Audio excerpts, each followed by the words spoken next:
Hi, English 1301 students, it's Dr. Murray. I wanted to make a video in which I talk to you about essay number 2 and point out some important things you need to keep in mind while writing this essay. So one is read the assignment sheet very carefully. The assignment sheet, of course, is in essay assignment sheets, etc. in Blackboard. Hopefully you've already read it. Even if you've already read it, it's worth a reread because there's a lot in there. And, I let you know everything from how it should look on the page, the fact that each of the two sections, the summary and then the response, need to be labeled a certain way. The final page of the assignment sheet gets into some technical considerations. There's a lot in there, so make sure you're clear on it. I'm going to nevertheless try to help clarify it even further through this video, but this is not a substitute for reading the assignment sheet. So this essay consists of two sections. The first section is the summary of the film Mr. Death. This section, I say on the assignment sheet, should be about 2 double-spaced pages long. That suggests that it could be a little bit under or a little bit over, but you're basically aiming for about 2 pages. If you have a lot more than 2 pages, you're getting too detailed. You can't tell me everything that's in the film. I want your summary to be 5 paragraphs long.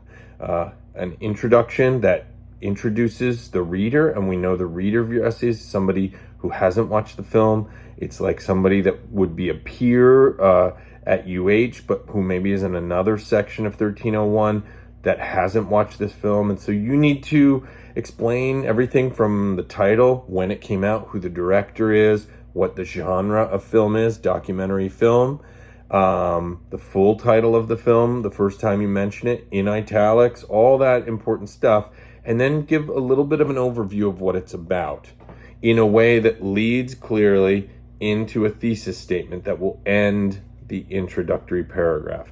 Let me talk about the thesis in a second. Then you'll have 3 body paragraphs, and when I explain the thesis, you'll understand my logic for the 3 body paragraphs. Let me come back to that. Then you'll end with a conclusion, and I'll say more about the conclusion in a second. So that's 5 paragraphs. So let me talk about the thesis of the summary section. The thesis of the summary section, my advice is to have a 3-part thesis that basically deals with beginning, middle, and end of the film.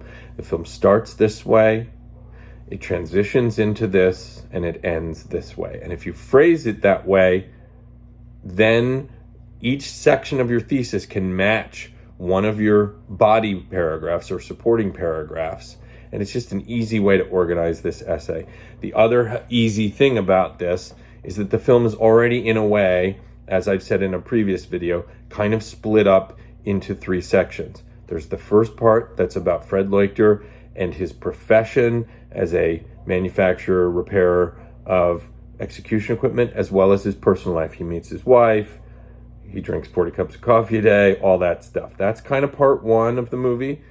Then the subtitle of the movie, The Rise and Fall of Fred A. Leuchter Jr., kind of matches the middle and end parts. The middle of the film is his involvement in the Zundel trial, his writing of the Leuchter report, and his involvement with neo-Nazi groups and white supremacist groups.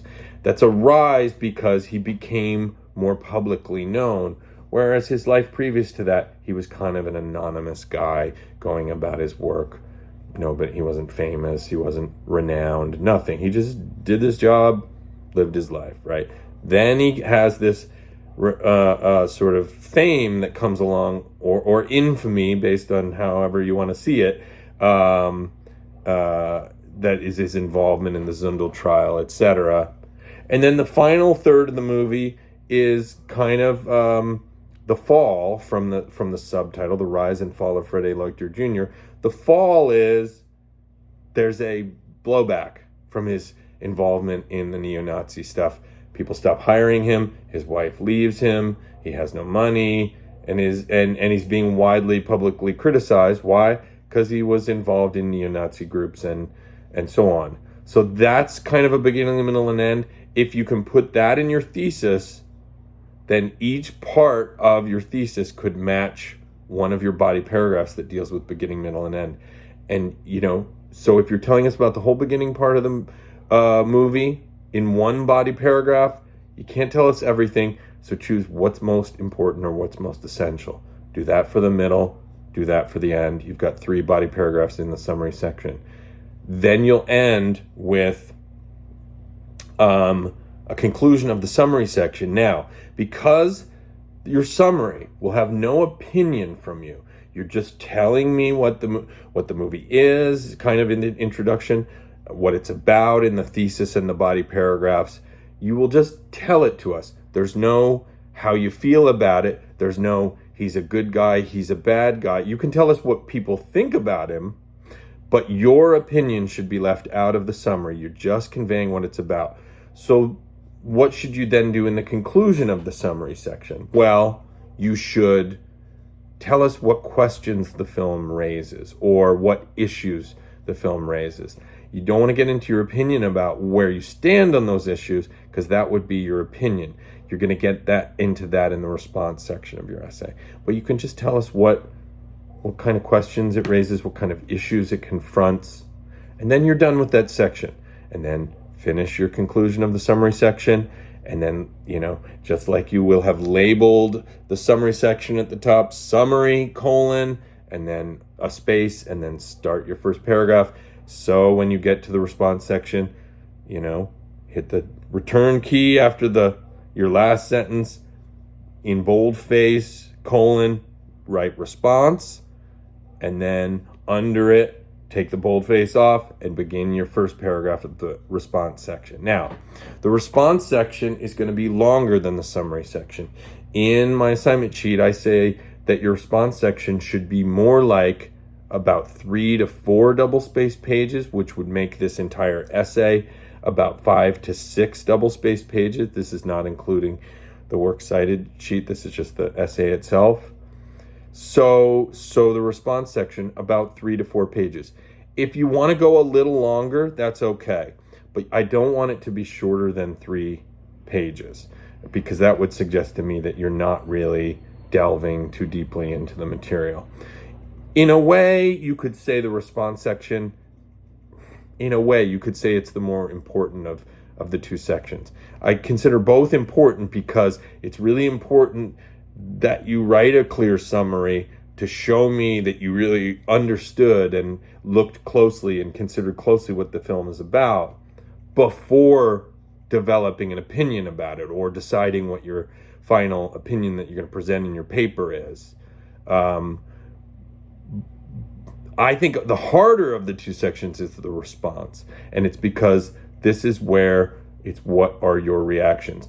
It's where it's, in a way, why I say it's harder is also there's more room to get into trouble in a way. And what I mean by get into trouble is I will sometimes have students that sort of give Fred Leuchter a pass. They just say something like, Fred was just sharing his opinion and some people didn't like it and it's not really fair. Or they say something like, Fred's just standing up for what he believes and people were persecuted him for it and good for him for standing up.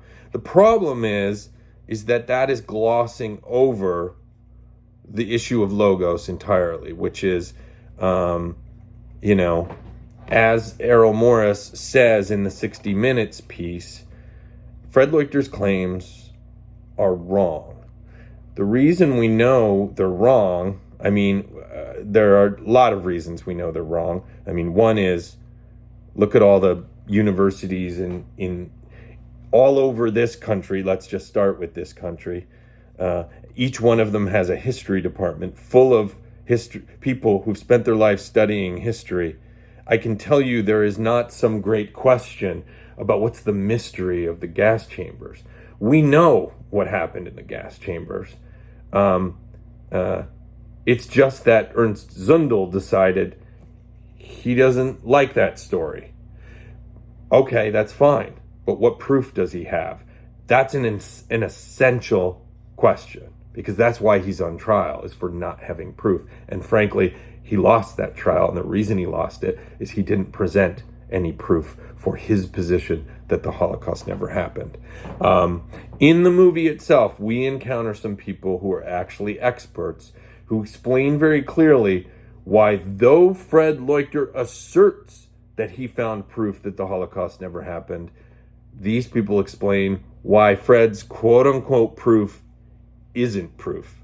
It's not even close to being proof.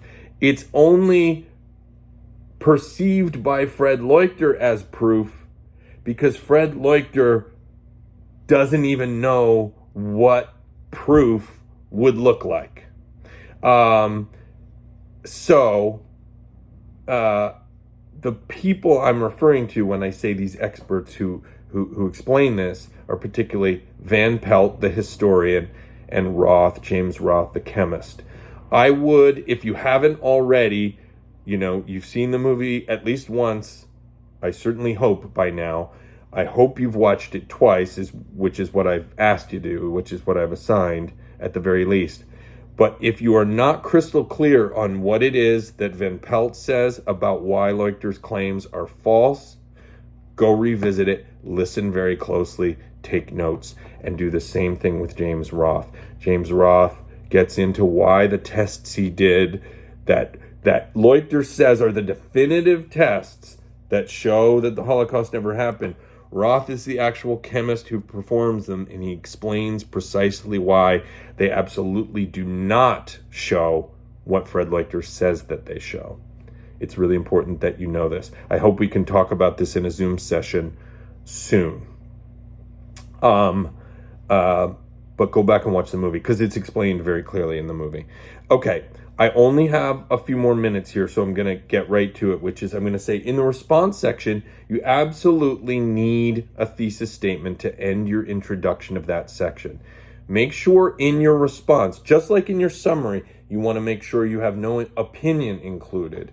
In your response, make sure that you are not re-summarizing the film. You've already summarized it in the summary section, so here you're going to get right to making an argument about your reactions to the film, your response to the film, but one that engages with the serious moral and ethical questions, particularly related to the claims that Fred Leuchter makes about the Holocaust. About what Fred Leuchter's profession is, building, execution equipment, that stuff's interesting, and it's there to tell us more about what Leuchter is like as a person, but I don't think that's the real subject of the movie, is just the death penalty. It's an interesting question, but I think what this movie is primarily about is the claims Leuchter makes about the Holocaust and the issue of whether or not, in his mind, he thinks he's proven that it never happened. And we hear from the experts who explain why that's an inaccurate or a not logical argument to make, or it's an argument not supported by logos in the sense of evidence, facts, and science. Okay, so that section, the response section, I can't tell you how many paragraphs it's going to be. It's going to be about 3 to 4 double-spaced pages. You can talk about many things, but just make sure you don't gloss over those central issues. What I would say is make sure your thesis statement clearly sums up what your argument is, centrally speaking. If you're going to spend most of that section telling us about what kind of guy Fred Leuchter is and where he went wrong, include that in your thesis and then elaborate it on it in your body paragraphs. As far as the conclusion of the response section, it should be a reflection on the significance of what you've discussed above. In other words, step back and say, why is it important to look at a film like Mr. Death and ask the questions we're asking, which is, according to Errol Morris in the 60 Minutes piece, why does Fred Leuchter make these claims? What's going on? Or how could it be that people would believe this? I mean, we're told that many people came to these conferences and applauded Fred Leuchter. What's going on here? Remember that we're thinking about logos and the fact that some arguments deprioritize logos or gloss over it, or traffic in logical fallacies or pathos driven arguments. I'm going to leave it for there. I hope that helps. More soon.